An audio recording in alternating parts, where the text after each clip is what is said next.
bienvenidas alumnos, alumnas, a quienes nos siguen y nos seguirán en directo y online, ¿no? Y a quienes estamos aquí presentes. Bienvenidos a la segunda sesión de la sexta edición de Conciencias, el ciclo divulgativo de la Facultad de Ciencias. El riesgo sísmico constituye hoy en día un desafío complejo que requiere combinar conocimiento científico, capacidad de anticipación y preparación social.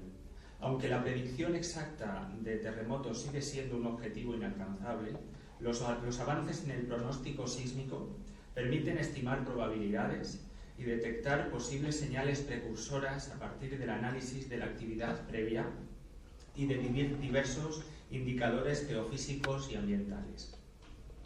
Este enfoque, junto con el desarrollo de sistemas de alerta y generación rápida de escenarios de impacto, resulta clave para mejorar la toma de decisiones en situaciones de emergencia.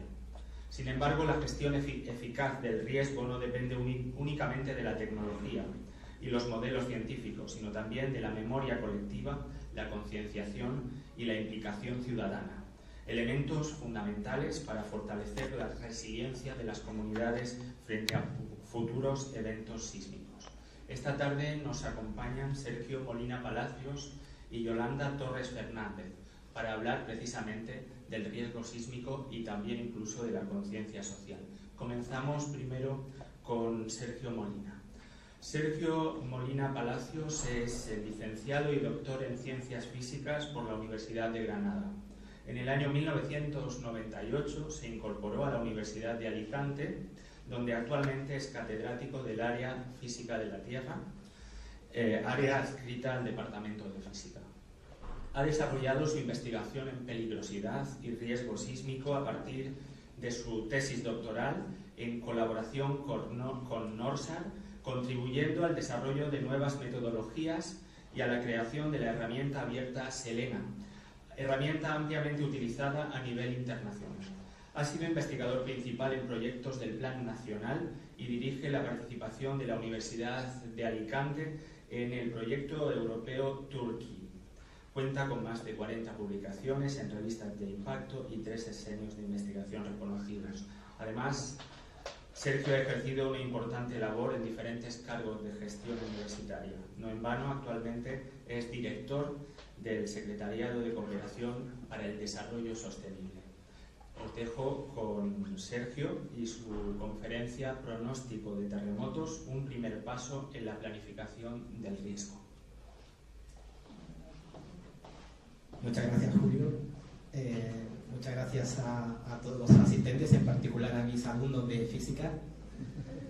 Y bueno, vamos a aprovechar un poco estos 20-25 minutos primero para hablar un poco sobre el pronóstico sísmico de terremotos. La idea que vamos más o menos a seguir, y el camino que vamos a recorrer juntos esta tarde, introducirnos un poco brevemente lo que es la física de los terremotos para entender la dificultad que tiene el fenómeno. Hablaremos un poco del presente, de lo que es la predicción, la peligrosidad y el pronóstico.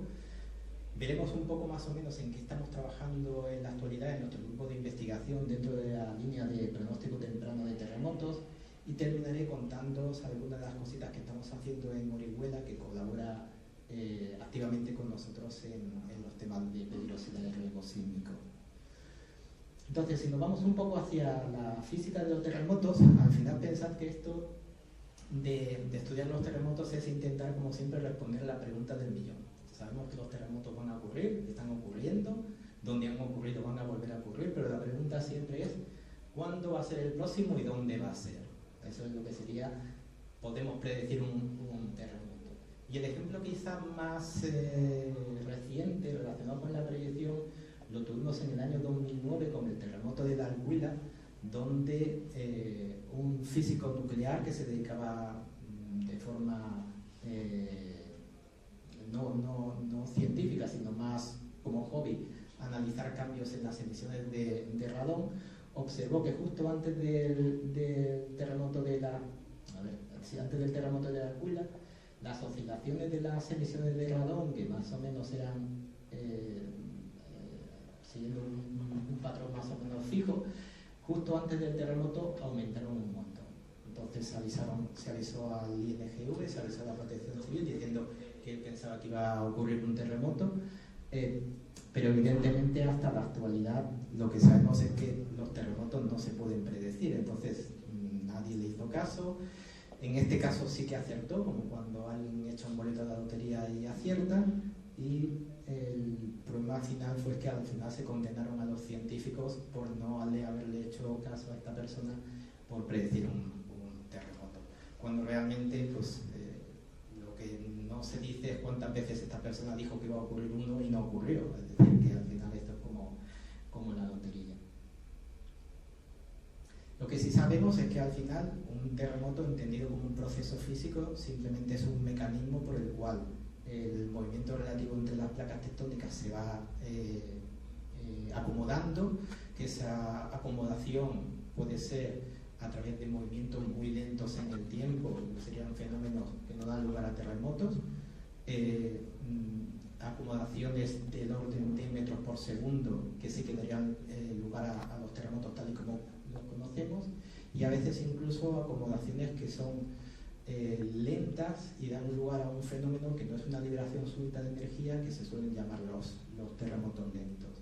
En cualquier caso, las primeras explicaciones suelen ser muy simplistas, diciendo que el terremoto se produce porque hay una acumulación lineal de esfuerzos hasta que se alcanza un determinado límite en el cual se produce la ruptura y hay una caída rápida de esfuerzos que vuelve a acumularse hasta el siguiente terremoto, pero lo que sí que sabemos es que en la realidad los procesos no son así de simples. Ni el límite de ruptura para una misma zona tectónica o falla es siempre el mismo, puede ir cambiando con el tiempo, ni la acumulación de esfuerzos es lineal, unas veces es más rápida, otras veces es más lento, incluso algunas veces la liberación de esfuerzos en un segmento de falla lo que hace es acumular esfuerzos en el segmento contiguo, provocando un terremoto mayor posterior. Es decir, realmente la situación no es tan simple como acumulación y liberación de esfuerzos. ¿Qué cosas son ciertas que sí que nos ayudan un poco a entender el fenómeno? En primer lugar, desde el punto de vista de su distribución espacial, no hay aleatoriedad. ¿De acuerdo? Lo vemos todos bastante correlacionados la ubicación de los terremotos con los límites que hemos visto anteriormente de las placas tectónicas. Es decir, sabemos más o menos dónde van a ocurrir los terremotos. ¿Qué sabemos también? Que tampoco hay aleatoriedad en lo que es la distribución energética. Es decir, afortunadamente, el número de terremotos de magnitud pequeña es mucho mayor que el de terremotos grandes. Por tanto, casi toda la energía se libera en forma de terremotos pequeños. Y si miramos un poco, ponemos un poco el foco en nuestra provincia, realmente la zona de mayor actividad sísmica la tenemos en el sur de la provincia de Alicante, que es fundamentalmente, si os fijáis, la que en el catálogo sísmico, pues en la zona de Orihuela hemos tenido 3 terremotos de intensidad 8, es decir, que generan relativamente bastante daño. Después en la zona de Elche tuvimos un terremoto de intensidad entre 5 y 6, el famoso terremoto de Torrevieja en el año 1829. Y ya en los últimos años, si veis, tenemos aquí en la zona de Crevillente 2 terremotos de intensidad 6, en Dolores un terremoto de intensidad 6, y los más recientes, ya en la época instrumental, en 1919 un terremoto de magnitud 5,2 en Jacarilla y un 4,2 en Hondo, ¿vale? Casi todos asociados al sistema de fallas activas que tenemos en la zona de la Vega Baja o en la falla de Crevillente. Por tanto, ¿cómo abordamos esto desde el punto de vista actual? Y vamos a centrarnos un poco en los conceptos de predicción, peligrosidad y pronóstico. Entonces, si nos imaginamos, por ejemplo, que estamos observando el sur de la provincia de Alicante, somos capaces de recopilar una base de datos con todos los terremotos que han ocurrido en un determinado periodo de tiempo. Yo sé que mi base de datos tiene todos los terremotos que tienen que estar, todos los que han ocurrido. Si yo soy capaz de ordenar esa base de datos y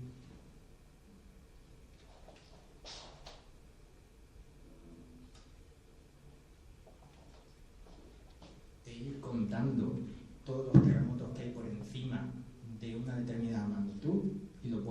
observando. Por ejemplo, estos serían los terremotos que hay por encima de magnitud 4 y 4,1 y el centro de clase es 4,05, terremotos que hay por encima de magnitud como 4,1 y 4,2, y este es el centro de clase que es 4,5, y lo voy contando todo por encima y luego lo divido por el número de años, obtendría lo que es la tasa anual de excedencia de terremotos por encima de una determinada magnitud. Y si hago una representación gráfica de lo que sería esa tasa anual de excedencia frente al valor de la magnitud de clase que hemos escogido y lo represento en una representación logarítmica, observo cómo todos se alinean en una recta. Es decir, que esta distribución magnitud-frecuencia sigue una ley de escala, que es lo que llamamos la ley de Gutenberg-Richter.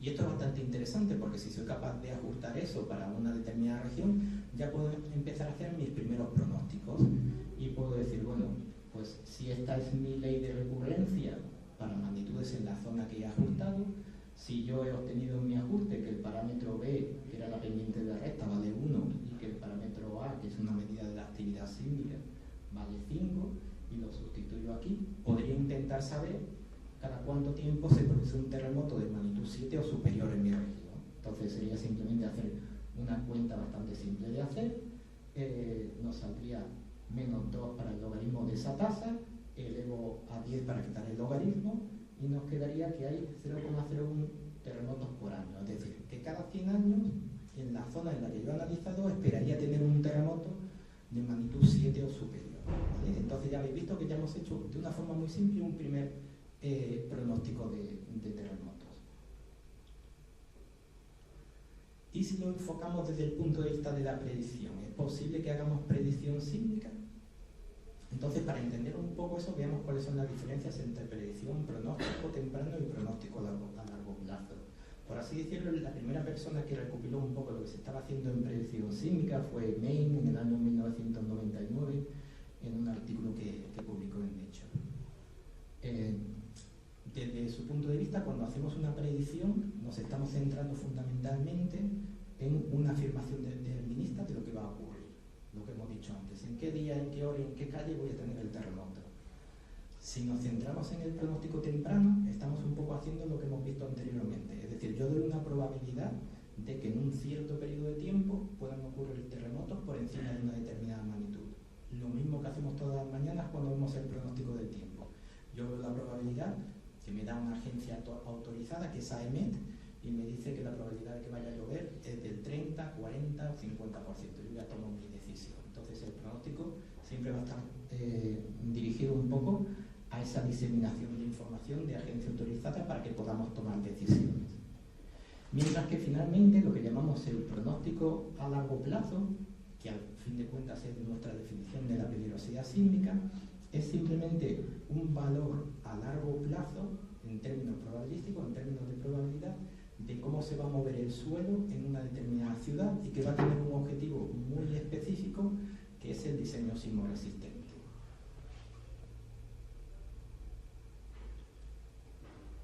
Por tanto, si nos centramos un poco en la predicción, en 2011 Jordan llevó a cabo un análisis exhaustivo de todos aquellos indicadores que por regla general se habían registrado previamente a la ocurrencia de un terremoto, lo que se llaman los precursores sísmicos, ¿vale? Entonces ahí se podían citar solo unos cuantos, pero muchas veces se observan cambios en la velocidad en la que se produce la deformación de la corteza, o se producen cambios en la velocidad en la que se están propagando las ondas sísmicas, o se observan cambios en la conductividad eléctrica de la corteza, o se observan emisiones de radón.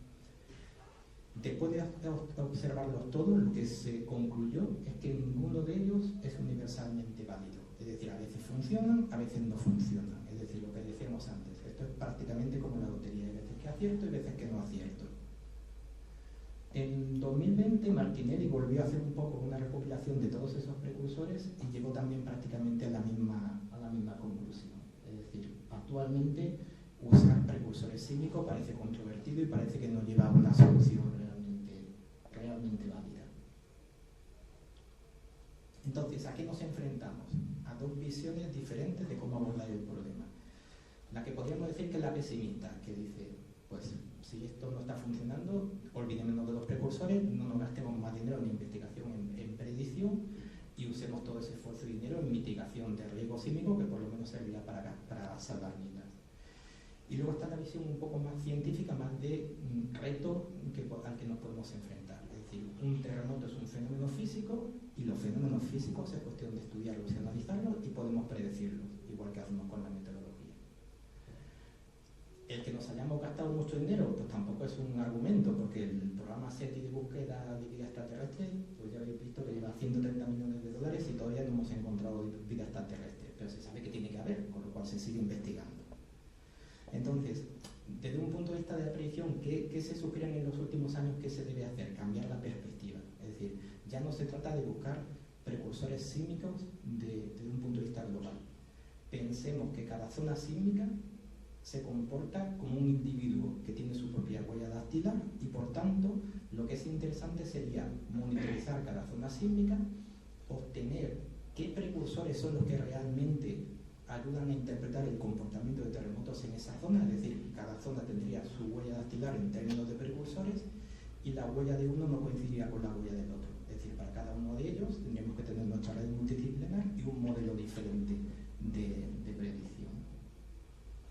Y ese sería un poco más o menos el futuro a largo plazo de lo que se supone que sería la predicción sísmica. Si nos centramos en el pronóstico temprano, todo empezó sobre todo en Italia después del terremoto de L'Aquila, como hemos mencionado. Entonces hay el Departamento de Protección Civil, que tiene mucho poder sobre la parte científica, así que trabajaron bastante en desarrollar un modelo de pronóstico temprano para lo que sería Italia, que está funcionando desde el año 2014, pero que no está abierto a la sociedad. Con él trabajan solamente los científicos y protección civil. ¿Y cómo es un poco ese sistema y los sistemas actuales? Pues esto sería un poco más o menos cómo está funcionando el de Italia actualmente, ¿de acuerdo? Antes de que ocurra un terremoto, podríamos ver mapas de probabilidad como estos de aquí. Este mapa sería antes del terremoto de Amatrice, con magnitud 6, este antes del terremoto de 5,9, este antes del terremoto de Norcia de 6,5 y este antes del terremoto de 5,5, magnitud 5,5. Entonces, como vemos, nos saca una zona donde la probabilidad de que ocurra un terremoto por encima de una magnitud está aumentando. Y si os fijáis, cuando ocurren los terremotos, ocurren justo en la zona donde teníamos el núcleo de mayor probabilidad. Entonces, si esto se hace con días o semanas de antelación, puede servir para activar preemergencias.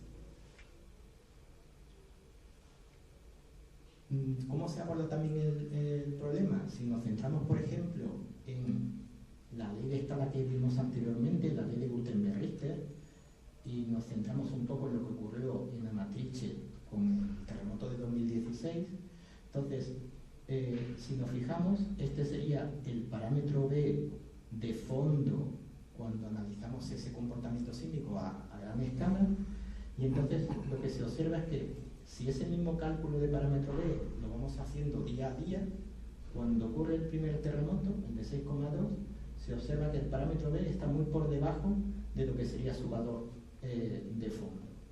Y continúa muy por debajo hasta que ocurre el terremoto principal, que fue el de magnitud 6,6. Cuando ocurre ese terremoto, el parámetro B sube y ya se queda un poco oscilando más o menos con respecto a su valor medio. Es decir, esos cambios en el parámetro B parece que tienen sentido también para avisar de cuándo va a ocurrir un determinado terremoto. Y ese comportamiento es un poco el que hemos visto en uno de los artículos que publicamos en la tesis de David, donde vimos qué había pasado antes del terremoto de Lorca y después del terremoto de Lorca en la zona asociada a la falla donde ocurrió el terremoto. Entonces, si os fijáis, el comportamiento que vemos es similar a lo que hemos visto anteriormente, ¿vale? Entonces, justo antes del terremoto, los valores del parámetro B en la zona donde ocurrió el terremoto de Lorca son relativamente bajos para su valor de fondo, y cuando ocurre el terremoto vuelve a estabilizarse la zona y adquiere valores ya por encima de la unidad, que más o menos son los valores asociados a esa zona. Es decir, que parece que es un indicador que podríamos utilizar en el futuro para este tipo de pronósticos. Diseñando algo que fuera pues como una especie de semáforo, de decir, vale, si yo estoy analizando el parámetro B conforme va pasando el tiempo y observo que está por encima del 10% del valor de fondo, pues puedo tener mi semáforo en verde. Si está entre más o menos 10, pues puedo tener mi semáforo en ámbar. Y si está por debajo del menos 10%, pues pongo mi semáforo rojo porque puedo mandar una primera emergencia de que puede ocurrir un determinado terremoto. Si en vez de asociarlo al parámetro B, intentamos relacionarlo con el pronóstico a largo plazo, con la peligrosidad sísmica, entender un poco que el concepto de peligrosidad sísmica es un cálculo a largo plazo donde yo integro la actividad sísmica de todas las zonas de influencia en el lugar donde estoy calculando esa peligrosidad con sus correspondientes leyes de recurrencia en términos de ley de Gutenberg-Richter, lo traslado cada uno de estos terremotos con el movimiento del suelo y la amplificación hasta el lugar de estudio y presento un mapa a largo plazo fijando un valor de probabilidad donde diría yo que existe una probabilidad del 10% en 50 años de que en cada uno de estos puntos la aceleración que observo se iguala o supera, ¿vale? Ese es el concepto de peligrosidad sísmica, que cuando lo presentamos como resultado para ingenieros o arquitectos se da en términos de aceleración, que es un valor, una magnitud física, y si lo convertimos a una métrica que puedan entender las autoridades públicas o protección civil, se convierte a la intensidad macrosísmica, ¿de acuerdo? Lo que veíamos antes con números romanos de intensidad 5, 6, 7, que está más relacionado con el posible daño, ¿vale? Pero este cálculo es un cálculo a largo plazo. ¿Qué pasa si yo hago igual que antes? Transformo algo a largo plazo, lo transformo a corto plazo.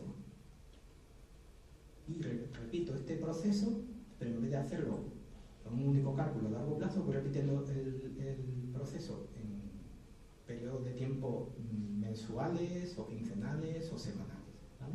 Entonces lo que puedo obtener es cómo cambia esa probabilidad de excedencia con respecto a un determinado valor antes o después de que pasen los terremotos. Entonces, esta figura representa un poco también los resultados de otro artículo que publicamos con respecto a esto. Entonces, nos centramos en todos estos terremotos que habían ocurrido en toda esta zona de aquí. Escogimos 3 ciudades, 2 en la zona de Murcia y una en la zona de Almería para que estuviera alejado y nos sirviera un poco de contraste de que ahí las cosas tenían que ser diferentes porque estaban muy lejos.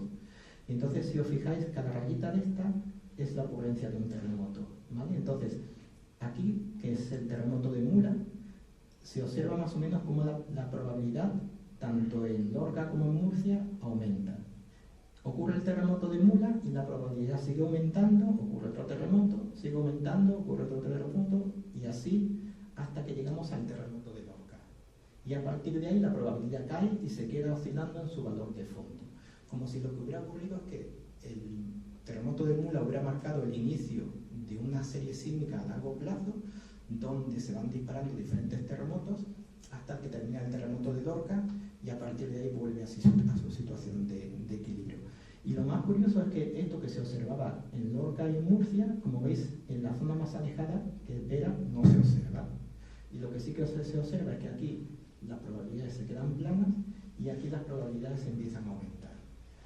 ¿Qué nos hacía pensar eso? Puede ser que vaya a ocurrir algún terremoto en esa zona. ¿Y qué ocurrió el año pasado?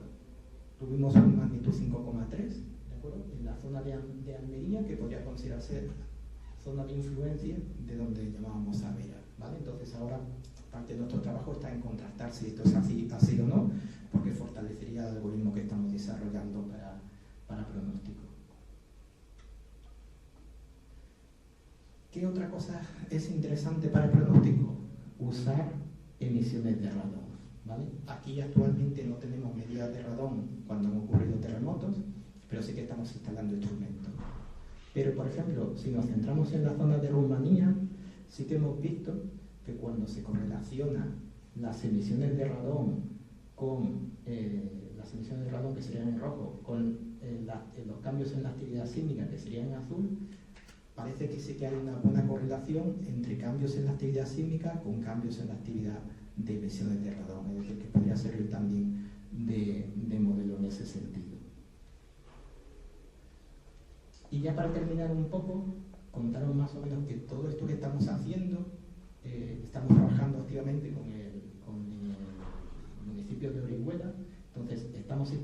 sensores tanto en edificios de patrimonio histórico, como puede ser el Palacio Marqués de Arneva o el Colegio Santo Domingo, para cuando ocurra un terremoto ver un poco más o menos qué cambios pueden haber ocurrido. Estamos trabajando también fundamentalmente con los colegios públicos para llevar la ciencia a los colegios y que se involucren un poco también con la importancia que tiene la física y la instrumentación en la educación. Y entonces estamos colocando sensores en diferentes colegios de forma que cuando ocurra un terremoto en tiempo real podemos tener una visión rápida de cómo se ha movido el suelo en todo el municipio. Y lo último que estamos haciendo también un poco con el ayuntamiento, que no está tanto relacionado con terremotos, pero sí que está relacionado bastante con la gestión de la emergencia, es el último proyecto europeo en el que hemos empezado a trabajar ahora, donde nos vamos a centrar en las inundaciones y las lluvias extremas en Orihuela y ver cómo podemos combinar los modelos que estamos desarrollando de pronóstico temprano para poder o para que sirvan un poco de ayuda a las autoridades públicas para tomar decisiones antes de que ocurra un evento extremo, sea una lluvia extrema, o sea un terremoto, durante y después del fenómeno. Y ya está. Muchas gracias.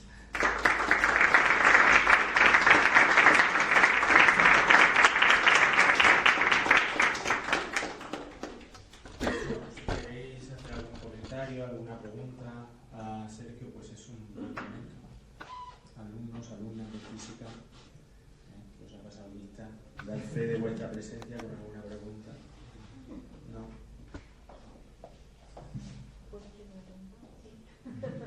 ¿Cómo Cuando he visto los datos de Radón de Rumanía, me preguntaba si es que son libres, porque tenéis algún proyecto allí, porque actualmente son libres. Sí, porque dentro de la European Plate Observatory EPOS, ahora prácticamente casi toda la información es libre. Entonces, nosotros especialmente con el proyecto europeo en el que estamos trabajando allí, teníamos acceso directo a los datos. Quizás la ventaja que teníamos en ese momento es que el muestreo que teníamos era un muestreo más de detalle, ¿verdad? Ahora en la EPOS creo que están un poco más promediadas, pero la verdad es que la plataforma está sirviendo para la difusión de datos en abierto de una forma muy... Pero en el contexto científico, o sea, a mí lo que me preocupa es, imagínate que de repente IGN se está pasando, bueno, no sé porque no la tengo yo puesta ahí automática, pero sí que ha pasado. O sea, imagínate que esto el IGN decide, oye, esto está funcionando, lo veo claro, vamos a empezar a hacer estos cálculos cada 15 días y vamos a publicarlos. O sea, ¿cuál es el límite entre el contexto científico y el contexto público? Si esto cae, si esto se puede descargar cualquiera, claro, yo digo cualquiera, a lo mejor mi madre eso no me interesa, pero un estudiante, alguien así que tenga interés, lo descarga, ¿no puede generar cierta alarma o que no se comprenda? Los datos en principio no, porque tú te descargarías datos de Radón y verías anomalías. No, pero por ejemplo ya en las gráficas que habéis hecho vosotros, claro, el cambio en la probabilidad, el cambio en la probabilidad. Claro, los cambios eso se centraría en algo parecido como tiene el MCV ahora su sistema de pronóstico temprano. Ellos lo tienen, pero no está abierto a la sociedad. Eso es que no un se sabe sistema interpretar. que están utilizando ahora mismo Protección Civil y los científicos. Y fíjate que ellos lo tienen desde 2014, ya son 12 años. Ahora se están planteando cómo pueden abrir pequeñas píldoras de información hacia el público y qué liberan. Entonces, nosotros hasta que lleguemos a ese punto probablemente pase más tiempo, pero evidentemente en el momento en que liberas tienes que, es lo que decía, ya tiene que ser que des una información que no cause pánico y que pueda ser utilizada de una forma más o menos razonable por la gente. Una pregunta, lo último que has dicho del proyecto sobre las lluvias extremas, que se puede utilizar como el pronóstico de los terremotos para, no entiendo exactamente para el qué, ¿cómo claro, se relaciona? No, porque ahí la idea es, ¿qué experiencia tenemos de visual de San hay bastantes procedimientos de actuación, hay información que llega en tiempo real de muchos sitios, pero algo está fallando, es decir, ¿cómo se integra la información en tiempo real, lo que conocemos de los modelos, con los procedimientos de actuación y cómo se integra todo en una misma herramienta que todo el mundo sea capaz de entender y utilizar de forma que se tomen decisiones adecuadas? La idea es hay muchas cosas que no están sirviendo para tomar decisiones. Entonces, lo que estamos intentando hacer con Orihuela, Oslo y Grecia es, ¿podemos ser capaces de integrar todo eso en una única plataforma que además esté sincronizada con los procedimientos de actuación y que permita mejorar la toma de decisiones? Y eso es lo que queremos hacer. ¿Alguna cosa más? ¿No? Bueno, pues nada, agradecemos a Sergio Molina su participación aquí en Conciencias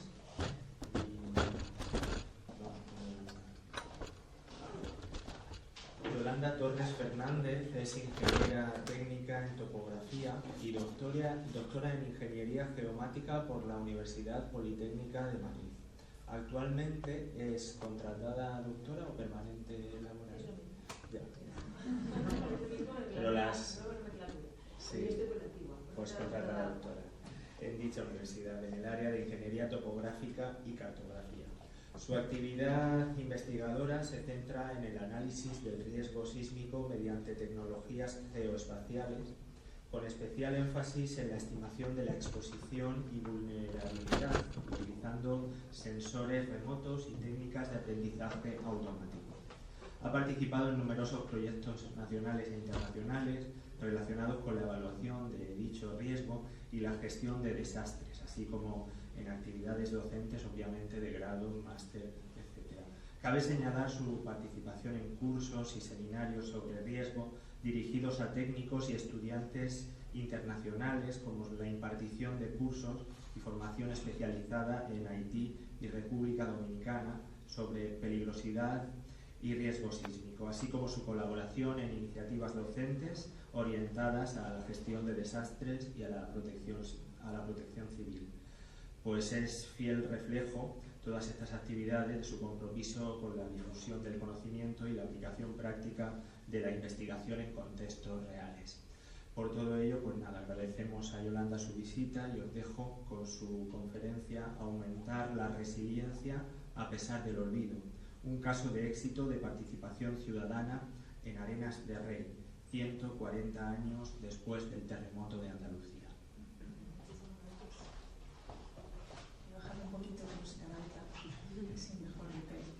Muchísimas gracias por tenerme hoy aquí, gracias a Sergio por invitarme, a Julio por la organización y a todos los que estáis aquí. Entonces, efectivamente, como comenta Julio, os voy a contar esto. Voy a contar cómo hemos conseguido llevar lo que hacemos en las aulas, en la universidad, a la sociedad real. Y lo hemos hecho con alumnos, ahora que la mayoría de nuestra audiencia son alumnos de cuarto, ¿no? Si no me equivoco.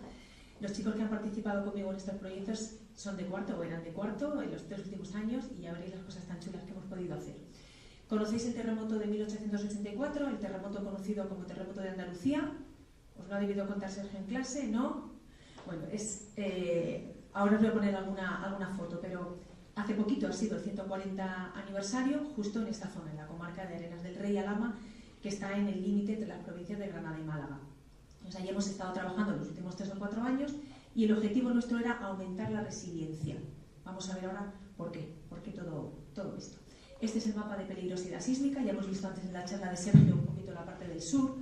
Es el mapa que nos dice qué aceleración podemos esperar en el suelo a causa de los terremotos que ocurrirán en el futuro, pero habiendo estudiado los terremotos del pasado. Y si todos somos capaces de ver aquí los puntos rojos, ¿no? La peligrosidad mayor son los colores más oscuros, Pirineos, algo que ocurre por aquí en Galicia, sobre todo el Mediterráneo sur y sureste. Y los puntos rojos están pues en Granada y aquí entre Murcia y Alicante, porque es donde hemos tenido los terremotos más dañinos en el pasado y por tanto es lo que esperamos tener en el futuro. Y nuestra zona de actuación está precisamente aquí, en una zonita de aquí. Esta es la frontera entre Granada y Málaga. Aquí estaría Arenas del Rey, los pueblecitos de alrededor, Alhama es el más importante, y aquí la conocida como falla de Ventas de Zafarraya, que vamos a ver una fotito que está, pues, este extremo de aquí se sitúa a unos 7-9 kilómetros de Arenas del Rey. Como os decía, en 1884, la noche de Navidad concretamente, ocurrió un terremoto que el IGN pues, le dio una magnitud de entre 6,5 y 6,7 a partir de la intensidad que tuvo, una intensidad de 10 en escala de 10, es decir, máximo.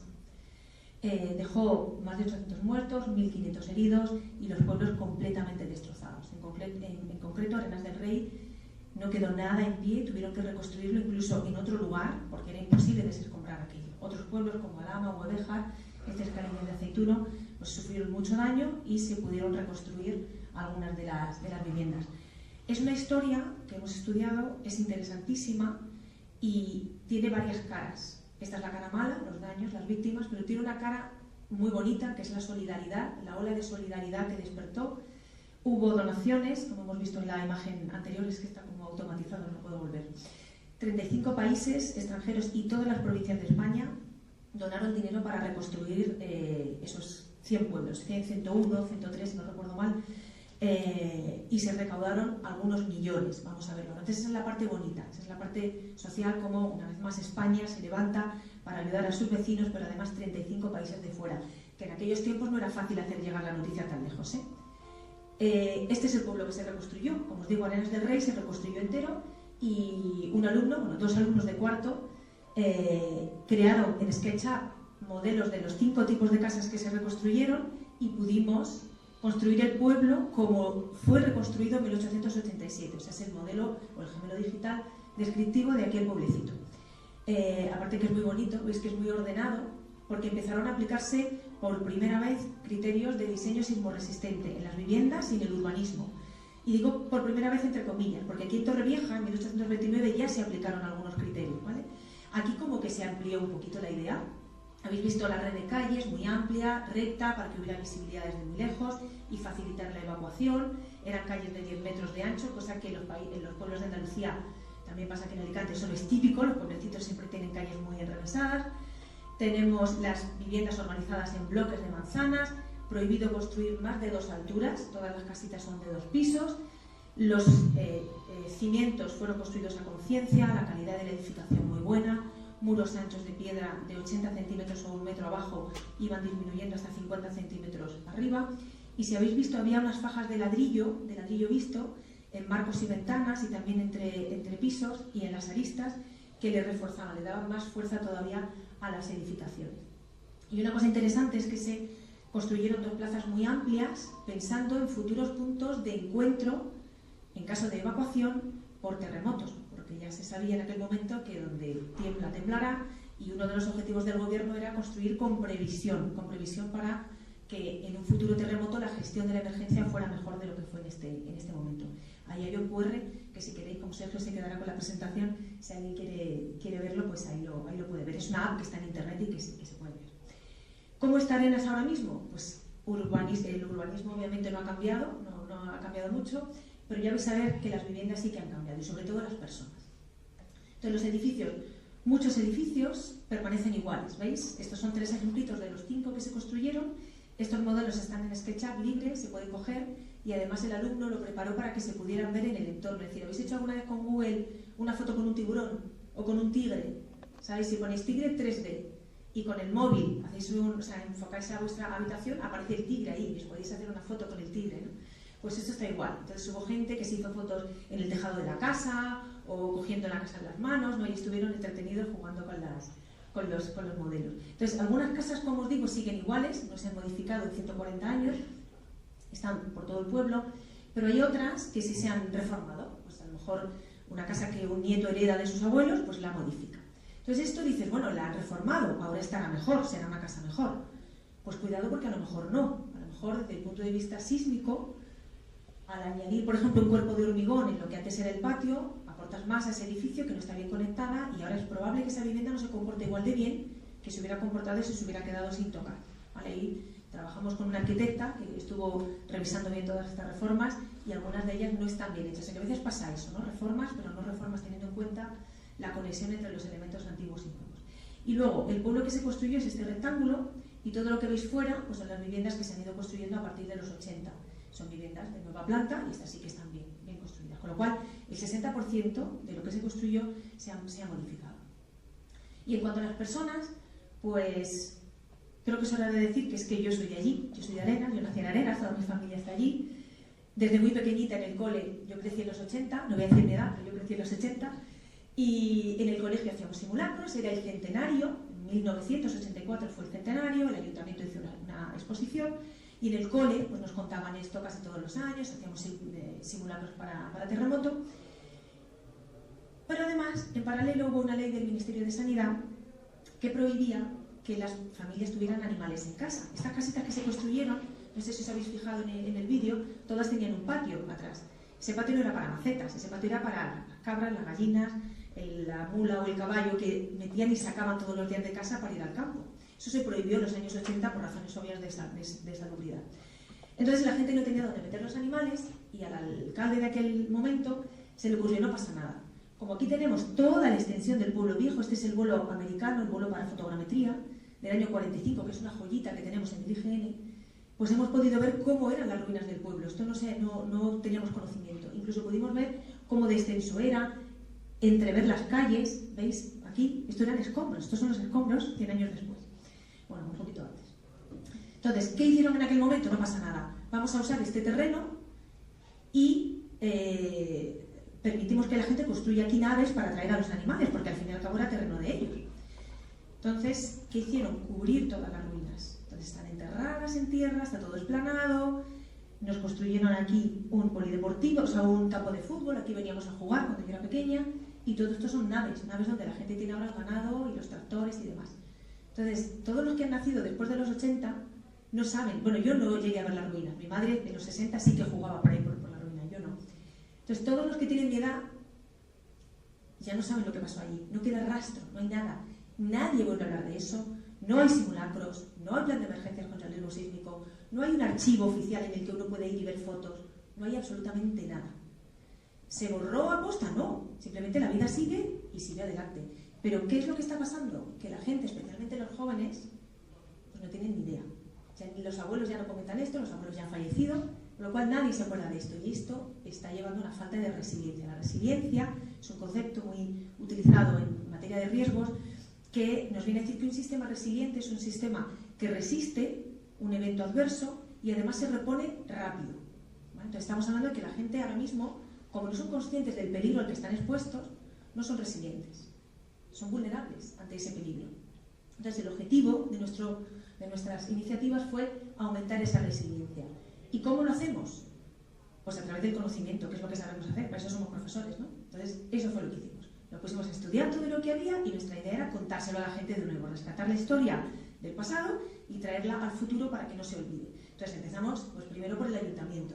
Tenían algunos archivos en una habitación que se había inundado y estaba todo con mucha humedad y pudimos rescatar algunas cosas, entre ellas telegramas del rey Alfonso XII que escribían a mano. Tener esos documentos que casi no se podían tocar fue bastante bonito. Muchos documentos históricos de la concesión de estatus de villa al pueblo por el rey Carlos III, etcétera, que entra en consonancia o en disonancia con el nombre que tiene actualmente. Otros documentos científicos de aquel momento. Ese terremoto fue muy importante, sobre todo en los países del Mediterráneo, causó mucho daño. Fue estudiado por una comisión que el Instituto Geográfico nombró para su estudio, pero también vino una comisión nacional de Italia y otra comisión nacional de Francia. Y aparte hubo un investigador independiente, un estudiante de ingeniería de minas, que vino allí y estudiaron los daños, estudiaron los efectos en la geología, en el medio ambiente y demás. Entonces, estos documentos están ahora libres, está todo en las bibliotecas nacionales, todo digital, es una maravilla. Yo no he tenido que ir a ningún archivo en persona, es todo digital, lo podéis descargar vosotros y verlo. Y es muy bonito estudiar cómo describían todo aquel fenómeno, el terremoto y sus efectos. Y también periódicos, yo no sé la de periódicos que me he podido leer de las hemerotecas digitales. Es un terremoto histórico, pero se sigue estudiando. Esa zona se sigue estudiando, sobre todo la Universidad de Granada, la Universidad de Jaén, y sus colegas de fuera, siguen publicando artículos, con lo cual hay artículos científicos que se pueden leer. Y yo estoy de la escuela, yo soy profesora de Ingeniería Geomática, entonces nosotros estudiamos también cartografía histórica, cartografía del ejército, el atlas geográfico de la segunda mitad del siglo XIX. Todo lo que podíamos leer sobre eso lo leímos, cantidad de horas. Y cuanto más leíamos, más bonita, más interesante, más increíble nos parecía la historia, tanto la parte científica como la parte social, como la parte humana. Y dijimos, vale, ahora tenemos que contarlo. ¿Y qué hacemos? Pues escribimos un libro. Un libro no lo van a leer, sobre todo si queremos acercarnos a los jóvenes, más jóvenes que yo. Un libro, ya hay libros escritos, esto a lo mejor no lo van a leer. Pues ¿qué hacemos? Tenemos mucha documentación, mucha información, y lo que queremos es hacerlo fácil, hacerlo chulo, que sea muy atractivo y, por supuesto, hacerlo digital. Porque al final la realidad es esta, grandes y pequeños. Estamos todos todo el día con el móvil, con las tablets, con el ordenador. Entonces se nos ocurrió hacer un blog. venga, vamos a hacer un blog, lo hacemos en internet, que se pueda ver en el móvil, con vídeos, con mapas 3D, con esos automáticos, con un montón de recursos que podamos hacer la información fácil de leer. Luego un QR aquí, esto está abierto, por supuesto. Entonces, dividimos la historia en 8 capítulos, más una presentación y un cierre, y cada capítulo está dedicado a un aspecto de la historia.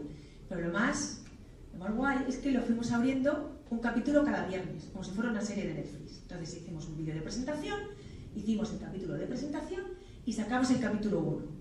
Y le preguntamos allí a las personas, ¿no? ¿Y cuánto os viene mejor leer esto? ¿El fin de semana o entre semana? ¿Cuándo tenéis más tiempo? Y decían, no, casi que el fin de semana, pero siempre después de comer, que ya hemos fregado los platos, después de la novela, que es cuando nos viene mejor. Y dijimos, vale, todos los viernes a las 5 de la tarde abriremos un capítulo durante 8 semanas, durante 2 meses.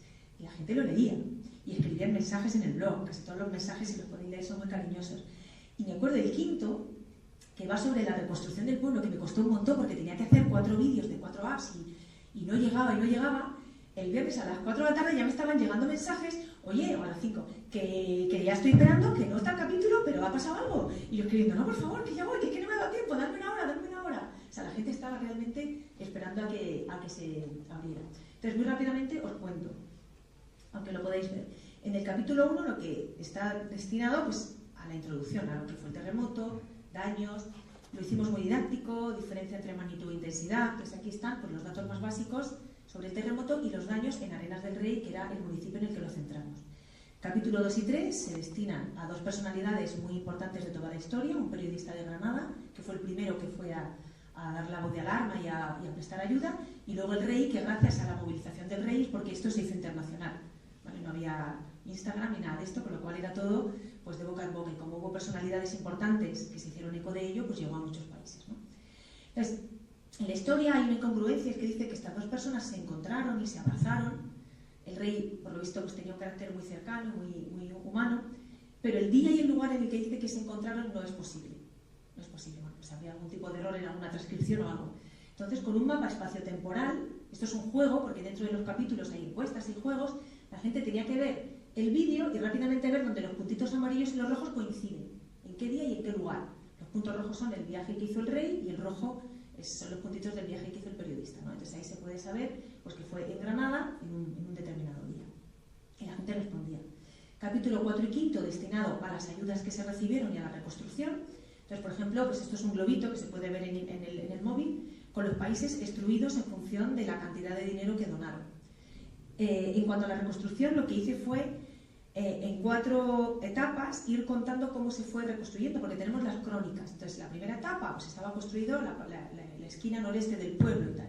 Y yo iba poniendo aquí pues, herramientas, escaleras, como si realmente fueran construyendo los albañiles, ¿no? Hasta que se reconstruyó. El pueblo lo reconstruyeron entre las ayudas del gobierno y el Instituto de Fomento del Trabajo Nacional de Barcelona y el Obispado de Barcelona también. O sea, organizaciones que querían donar. Otros construyeron otro pueblo, el Círculo de Comerciantes de Madrid, y os digo que fue realmente el país se volcó pues, como nos ha pasado siempre en España. El capítulo 6 a mí me gusta mucho porque desmiente algunas leyendas o mitos que hay, ¿no? Por ejemplo, Arenas del Rey, ya os adelantaba su nombre. Todo el mundo hemos creído siempre que Arenas del Rey se llama del Rey por la visita del Rey en este terremoto. Entonces, eso no se sabe si es verdad o mentira. Bueno, ya en el blog sí que está contado, así que si lo queréis saber tenéis que leerlo. Otra es, la gente siempre ha dicho, después de un verano muy caluroso, las rocas se calientan y ya hay terremotos. Eso es una creencia que hay ahí en el pueblo, ¿no? O cuando llueve mucho, después de un otoño muy lluvioso, en diciembre siempre hay un terremoto. Por eso siempre en diciembre hay un terremoto. Por eso ocurrió este. Bueno, pues todo eso también está contado. Hemos explicado cómo está la ciencia ahora mismo en ese aspecto y está todo contado. Y también era un juego. Primero apuestan, no primero dicen, yo digo que sí o yo digo que no. Y luego ya leen la solución. El capítulo 7 está dedicado a hablar de los daños que hubo en toda la comarca. Ya veis aquí la frontera entre las 2 provincias y 101 o 103, que ahora mismo no recuerdo la cifra. Una cosa curiosa, la falla está aquí en la frontera. Y fijáis que hubo más daño, estos son los edificios dañados, hubo más daño en pueblos más alejados. ¿Vale? Esto se habla de que puede que se trate de una falla lístrica, ¿vale? Que es como que empieza con cierta inclinación y luego termina más horizontalizada aquí. Otros hablan de un efecto de sitio, o sea, estos terrenos de aquí son más blanditos, puede que hubiera algún efecto de resonancia por allí, con los edificios bajos. Bueno, pues hay ciertas teorías, pero como ya os digo, es algo que se sigue estudiando. falla es muy grande, la falla mide 23 kilómetros por 11, es una falla bastante grande. Y ya el último capítulo, el capítulo 8, pues nos dedicamos a comparar fotos antiguas con la foto actual, es decir, recogimos muchas fotos históricas y fuimos a muchas de ellas al sitio donde se tomó, y con cámaras de ahora, que ya veréis que no coinciden exactamente porque la focal no es la misma, la cámara no es igual, pero conseguimos localizar dónde ocurrieron ciertas cosas. Entonces, por ejemplo, esta es la iglesia, habéis visto que la iglesia pues, fue de lo primero que se reconstruyó, que se tuvo que construir una iglesia provisional porque había que dar sepultura a todos los difuntos que había. En Arenas murieron 100 y pico personas, de 130, 140, depende de las fuentes, de 1000 habitantes que había, o sea, es el 10%, y otras 250 quedaron heridas, ¿no? Además fue un invierno muy duro, hubo una nevada tremenda, el suelo se quedó helado durante muchos días, la gente estaba viviendo luego en chozas, con lo cual morían de hambre, de frío, o sea, fue un evento bastante triste. ¿Y qué más? Vale, decimos, bueno, ha funcionado realmente, hemos conseguido que la gente lo lea y que la gente recuerde la historia y el que no la supiera que la aprenda. Bueno, pues hicimos una encuesta. Bueno, para empezar, tuvimos 2.000 visitas en los 4 primeros meses, que para ser un municipio de 400 habitantes, yo creo que se cundió la voz y que yo creo que está bastante bien. Que 2.000 personas lo hayan leído o hayan leído parte, yo creo que está bien. Esta encuesta fue al principio, en el capítulo de presentación, y le preguntábamos qué nivel de conocimiento tengo sobre la sismicidad de mi zona y sobre esta historia. Entonces la mayoría decían, algo he oído, tengo conocimientos pero no son muy precisos, ¿no? Y cuando terminamos les hicimos la misma pregunta, pero en el momento, o sea, 2 meses después. Y fijaos cómo las barras cambian, ¿no? Ahora ya la mayoría ya había leído bastante, había leído incluso otras cosas, y había quien se consideraba un experto en la materia, ¿eh? También tengo que decir que ya algunos colegas nuestros pues, me escribían, me decían, oye, he visto este blog, qué guay. Entonces, compañeros nuestros, profesores de las universidades, lo leían también, y yo creo que ellos son los expertos, pero no descarto que alguien de mi pueblo haya dicho, no, yo ya soy un experto, yo ya soy un muerto. Y otra cosa que les preguntamos fue, vale, muy bien, tú ya sabes que vives en una zona sísmica, ¿y ahora qué vas a hacer? Porque también es interesante preguntarles, ¿y ahora qué vas a hacer? ¿No? Entonces, lo que les preguntábamos era, yo me informo del peligro que hay aquí y me preparo para protegerme. Yo sigo viviendo aquí como si nada, porque ya llevo aquí 60 años y nunca ha pasado nada, pues no va a pasar. O, no, mira, yo estoy fatal ahora mismo, estoy en pánico, yo me voy. O sea, yo me voy y aquí no se puede vivir. Entonces, ni una cosa ni otra. Efectivamente, todo el mundo, con mucha coherencia, dijeron, no, yo ya sé dónde vivo, me tengo que informar. Entonces empezamos a hacer transferencia a la sociedad con el ayuntamiento. El ayuntamiento nos dijo, pero no os vayáis, vamos a hacer cosas con ellos, ¿no? Entonces, hicimos la presentación del blog, esto fue en abril, y además, lo primero que nos pidieron fue un simulacro en el cole, para retomar aquel hábito que hubo durante los 80. Entonces organizamos un simulacro con ellos, les hicimos un vídeo informativo de qué es lo que tenían que hacer, tenían que identificar peligros en el aula y demás, lo hicieron con sus profesores, y luego llegó el día del simulacro. Yo me llevé a los 3 alumnos allí, cada uno grabando en un aula con el móvil, para ver cómo salía. Y yo decía, esto va a ser un sin Dios, porque son niños chiquititos, se van a ir a la calle, van a estar jugando. Me sorprendieron para bien, o sea, fijaos lo bien que lo han hecho todos, cómo se organizaron, luego formaron las filas en el patio, todos muy formalitos, muy serios, y salió muy bien, la verdad. Al final los chiquititos nos dan ejemplo. Entonces tanto fue así que nos pidieron que luego hiciéramos un simulacro grande, ¿no? Pero fijaos que bien lo hacen, que ninguno se despista, ninguno se pone a jugar, y muy bien. Ahí estaba la Guardia Civil ahí. Luego, para colmo, en agosto nos llaman los de Agrosfera, de TV2, que quieren hacer un reportaje sobre esto. Yo justo era a finales de agosto y yo me venía para Madrid, dije, bueno, sí, pues venga, pues me quedo un día más. Y vinieron y nos grabaron, y eso también tuvo repercusión, lo he puesto en la universidad y en todos sitios. Porque la idea era extender la historia, cuanto más mejor, y que al menos durante un año o 2 aquella historia estuviera en boca de la gente, ¿no? Entonces, el ayuntamiento nos pedía más cosas. Entonces, en 2003 les hicimos una estimación de riesgo sísmico, como lo que ha comentado ahora Sergio. Hicimos una charla en el instituto, un simulacro con todo el pueblo entero, no digo todo el pueblo, ya os digo 400 habitantes. Hemos montado una exposición permanente allí para que ya quede visitable y que cualquiera que quiera volver a estudiar esto, pues que allí tenga documentos y fotos y demás. Y ahora hemos empezado acciones en otro de los pueblos que está justo encima de la falla, el pueblo de Zafarra. Muy brevemente os comento un pelín cada una de ellas. Este es el plano de falla, esta es la traza que vemos. Si recordáis, al principio en una de las fotos se veía el escarpe grandecito, y aquí está Arenas del Rey. Entonces simulamos 2 terremotos, uno probable de magnitud 5,5 y otro grandote que sería el extremo, replicando el de 6,5 que ya se produjo hace 140 años, ¿no? Y lo que hicimos fue ver qué daños, estudiando cómo son los edificios allí ahora, qué resistencia tienen, o sea, su vulnerabilidad, pues estimamos cuántos edificios quedarían dañados y cuántas personas quedarían afectadas. Aquí tendríamos los diferentes tipos de daño que alcanzarían a este número de edificios, el terremoto de magnitud 6,5, que es el extremo en amarillo, y en verde el más probable, que sería un 5,5. Entonces, como vemos, si se repitiera el terremoto de 6,5, pues como el 40% de los edificios alcanzarían daños severos o colapsarían, con lo cual estaríamos de nuevo en un escenario bastante difícil de manejar.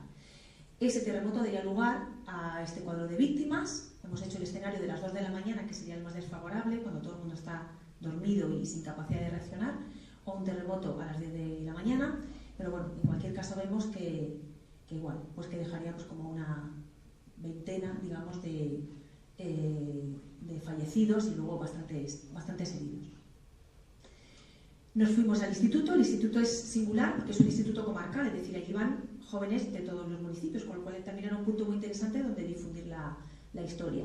Entonces, contactamos con los profesores y nos organizaron una charla para 30 alumnos aproximadamente, de cuarto de ESO y primero de bachillerato, que eran los que cursaban geología, que son a los que les podía interesar esto. Y bueno, pues allí dimos una charlita. Luego el ayuntamiento quiso hacer el gran simulacro para todo el pueblo. Y yo pensaba que esto era una cosa más sencilla. Y cuando empiezas a llamar a la gente, te das cuenta de que hay una cadena. Hablaron primero con la Diputación, de ahí la delegación del Gobierno en Granada, y de ahí a la Protección Civil de la Junta de Andalucía, o sea, de la comunidad autónoma. Afortunadamente lo organizamos muy rápido, como en 2 meses. Preparamos un montón de material de difusión de qué hay que hacer en caso de terremoto. Diseñamos un plano con las rutas de evacuación por todo el pueblo. Un grupo de voluntarios, sobre todo jóvenes, fueron pegando pegatinas con las flechitas hacia dónde había que ir. Fueron casa por casa, sobre todo contando a los mayores cómo tenían que salir, cómo ayudar a sus vecinos si había uno que iba a silla de ruedas, si había alguien que tuviera movilidad reducida. Y en muy poquito tiempo pudimos organizarlo y la verdad es que se montó una bien grande. Montaron 3 puestos de puntos de encuentro en 3 plazas diferentes. Pero fijaos, es como muy escandaloso porque empezaron a llegar furgonetas, traían drones, grababan, todo el mundo con chalecos. Este es el grupo de voluntarios, este es el director de la Protección Civil, este es el director del grupo de emergencias 112, la delegada del gobierno. Teníamos observadores de la Universidad Pablo de Olavide de Sevilla, observadores de la Universidad de Granada, y lo mismo, salió todo muy bien, la gente se organizó, les hicimos un vídeo para que prepararan la mochila con las escrituras, los papeles del médico, la linterna, el silbato, el agua, todo, la gente tenía su mochilita preparada, sacaron a las mascotas, todo muy bien. De los 200 y pico vecinos que se inscribieron que podían participar, es decir, que estaban allí, que no estaban trabajando, que tenían disponibilidad, pues participaron 206, porque había que registrarse. Cuando hacían la evacuación, bueno, todos en casa, las campanas sonaron, se metieron debajo de la mesa o en el marco de la puerta y tal, y luego de ahí se iban en filita al punto de evacuación y daban sus datos. Y todo salió de nuevo a la perfección, como si lo hiciéramos todos los años, ¿eh? Ya en el cole ya llevan 2, ¿eh? Después del que hicimos ya han hecho otro y se proponen hacerlo cada 2 años. Entonces, en el último capítulo, pues yo les hice un vídeo un poquito más largo, de 5 minutos, para que también la Protección Civil pudiera difundirlo. A ellos les interesó porque ha sido el primer simulacro de terremoto con evacuación de toda la población. Normalmente eso no lo hacen porque es muy difícil coordinar a todo el mundo, pero al ser una población pequeña confiaban en que pudiera salir y de hecho salió. Nos decían, el año que viene venimos y hacemos un rescate de un edificio y tal. Bueno, hablar ya con el ayuntamiento que yo ya no sé si voy a poder seguir aquí. Y ya lo último fue la exposición. Entonces es una exposición que tiene allí el ayuntamiento una sala que no usaban para nada. Entonces diseñamos 2 paredes, una pared que está enfrente de estas, como un rectángulo así, la pared de la oscuridad, donde ponemos fotos de los daños, y la pared de la luz, con las fotos de la reconstrucción y de la ayuda y toda la solidaridad que os he comentado. Aquí están los telegramas y los documentos que tienen más de 100 años, ¿eh? Están plastificados y la gente los puede ver. Los jóvenes, este grupo de jóvenes hizo maquetas de los 5 tipos de casitas que se construyeron. La Facultad de Geología, una alumna de cuarto, nos regaló esta maquetita en la que se simula una falla de desgarre, parecida a la que hay en Zafarraya, que tiene componente de desgarre, aunque es principalmente normal. Y esto es una maqueta que hizo también un alumno nuestro de la resonancia de los edificios altos o bajos en función de si el terremoto viene de más lejos o de más cerca, ¿no? Todo esto es manipulable. Bueno, pues el día que se inauguró coincidía con el 140 aniversario. No fue el 25 de diciembre, sino que fue el 29. Y hubo pues como unas 70 personas que acudieron. Y en la presentación vino un historiador de Letras de Zafarraya que habló también sobre el terremoto. Y ahora, como os decía, pues hemos empezado a hacer cositas con Zafarraya. El pasado mañana tengo reunión con ellos en el ayuntamiento. De momento hemos generado este gemelo digital descriptivo, donde tenemos la singularidad de toda esa zona de la falla, pero también de esta parte del Mediterráneo, que hay algunos modelos de la litosfera, otros que hemos hecho con tomografía, porque aquí, supongo que quizá os lo hayan contado, bajo Sierra Nevada hay terremotos a 300 kilómetros de profundidad. Eso no puede ser, porque esa es la estenosfera líquida. No hay material sólido, ¿no?, donde se generen ese tipo de movimientos.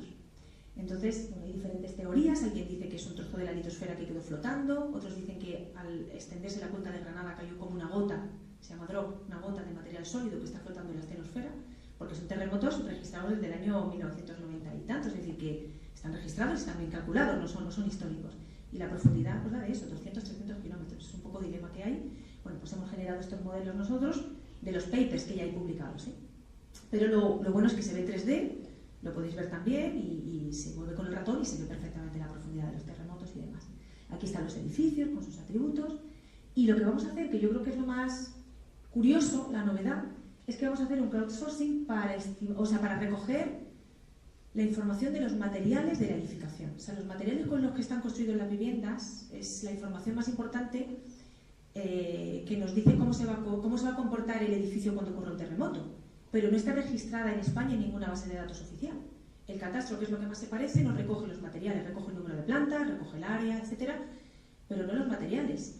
Y Sergio y yo bien te lo sabemos, que te tienes que ir pueblo a pueblo, recorriéndote los edificios, y uno a uno, si lo hicimos en Arenas, que eran 400 y pico casas, viendo y anotando de qué materiales está construida cada casita, o está hecho cada edificio, y eso es muchísimo trabajo. Entonces hemos dicho, bueno, ¿y si lo hacemos en 15 minutos? ¿Y si cada propietario con un formulario rellena los materiales de los que está construida su casa y en 15 minutos tenemos, aquí en Zafarraya y Ventas hay 2000 y pico edificios entre los dos municipios? Y si recogemos todos los datos en 15 minutos, pues este es el reto que les queremos proponer el día 1, a ver qué nos dicen, a ver si nos dicen que sí, que participan o que no, porque sería algo bastante chulo si se consigue. Y hasta aquí, no sé si me he pasado. Sé que he hablado muy rápido, pero no sé si me he tenido el tiempo. Muchas gracias.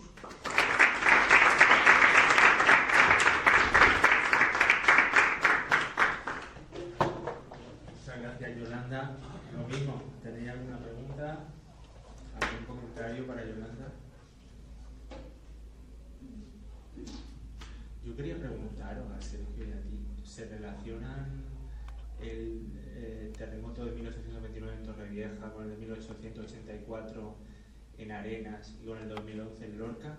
¿Están sobre la misma...? No es la misma. Son las béticas, pero no sé si ha podido ser un disparo uno de otro con tanto... Bueno, de Torrevieja y el de Granada están más cerca en tiempo, pero lejos en distancia. Lejos en distancia. Yo creo que no son las mismas Con unas béticas. técnicas diferentes. Fallas diferentes. No, al ir viendo, ¿no? Ciento y pico, bueno, del 84 al 2011, 130 años. Sí, porque está el de Alborote entre medios, que fue en 1956, se fue gordo, lo que pasa es que fue profundo, pero otra era otra estructura. El de Alborote fue de 7 y algo, creo que fue bastante profundo. Supongo que el objetivo de todas estas actividades es concienciar a toda la población, ¿no? Y dotarles de herramientas, ¿no? A la hora de... Que no se olvide, esto se va a repetir. Pues claro, ahora ha ocurrido en Lorca, que es el que más recordamos nosotros, el vuelvo de ocurrir en Lorca, que no es menor. Y entonces, claro, a lo mejor en Lorca ya no vuelve a ocurrir un terremoto que deje víctimas hasta dentro de muchos años, pero los demás municipios de alrededor es que se va pasando el tiempo y se nos olvida a todo el mundo. En Murcia, que yo soy murciano, no ha habido, atención ya, no ha habido las cositas de la tierra, no ha habido conciencia de, vamos, no recuerdo yo haber hecho esos simulacros en el colegio, nada.